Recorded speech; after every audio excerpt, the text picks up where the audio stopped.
میں دنیا کو آج ایک ایسی حقیقت سمجھانے آیا ہوں جو ہماری آنکھوں کے سامنے ہے مگر ہم شاید دیکھ نہیں پاتے۔ اس کائنات کی ہر شے، ہر ذرہ اپنے رب کے سامنے سر سجود ہے۔ ہم سمجھتے ہیں کہ یہ صرف قدرتی مناظر ہیں، لیکن در حقیقت یہ اللہ سبحانہ و تعالیٰ کی عظمت کا اقرار ہے۔ سائے کی حقیقت کو سمجھیں۔ پہاڑ کا سایہ اپنے رب کو سجدہ ہے۔ درخت کا سایہ درخت کا اللہ سبحانہ و تعالیٰ کو سجدہ ہے۔ یہاں تک کہ جب چاند گرہن لگتا ہے اور چاند کا سایہ زمین پر پڑتا ہے تو وہ چاند کا اپنے خالق کے سامنے سجدہ ہوتا ہے۔ سورج گرہن بھی دراصل ایک سجدہ ہی ہے۔ آج ہمارا مخصوص ٹاپک ہے، کیا لہروں کا ساحل پر آ کر ریت کو چھونا بھی سمندر کا اپنے رب کو سجدہ ہے؟ سورہ الرعد آیت نمبر 15 ترجمہ۔ اور اللہ ہی کے لیے سجدہ کرتے ہیں وہ سب جو آسمانوں اور زمین میں ہیں، خوشی سے یا مجبوری سے، اور ان کے سائے بھی صبح اور شام سجدہ کرتے ہیں۔ سورہ النحل آیت نمبر 48-49 ترجمہ۔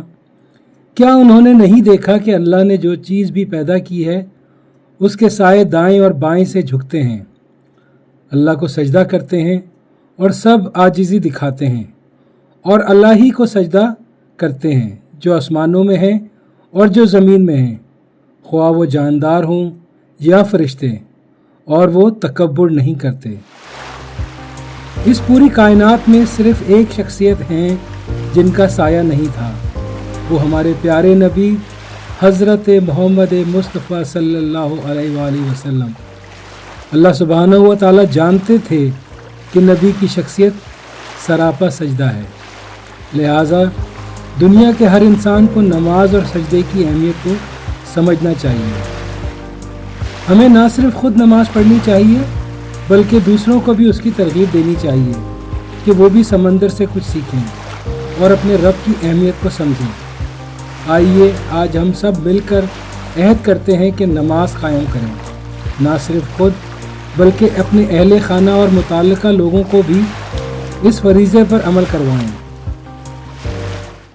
کربلا کے میدان میں وقت شہادت جب امام حسین علیہ السلام کو شہید کیا گیا تو وہ سجدے کی حالت میں تھے۔ مولا علی علیہ السلام کو جب 19 رمضان کی شب ضربت لگائی گئی تو وہ سجدے کی حالت میں تھے۔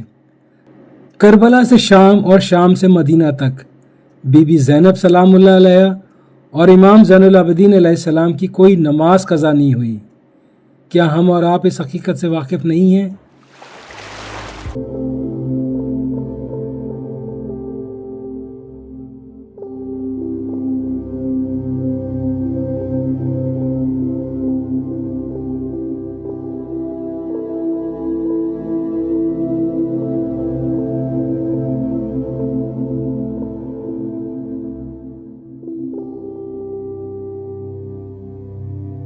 جھکی ہے لہری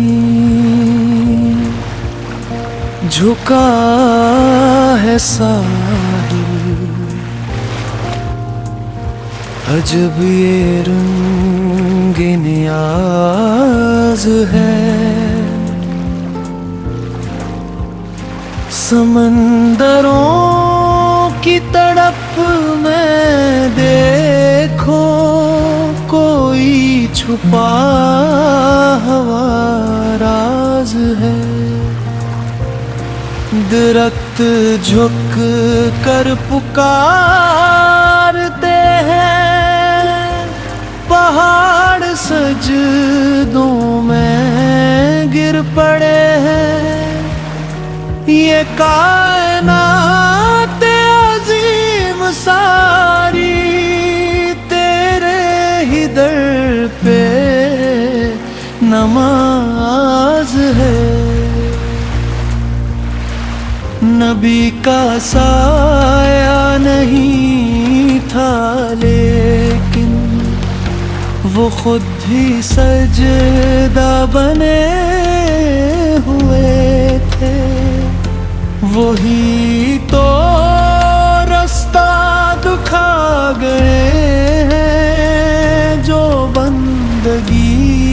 کا جواز ہے۔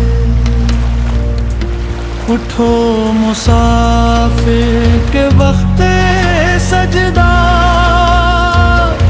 پکارتی ہے جبیں کی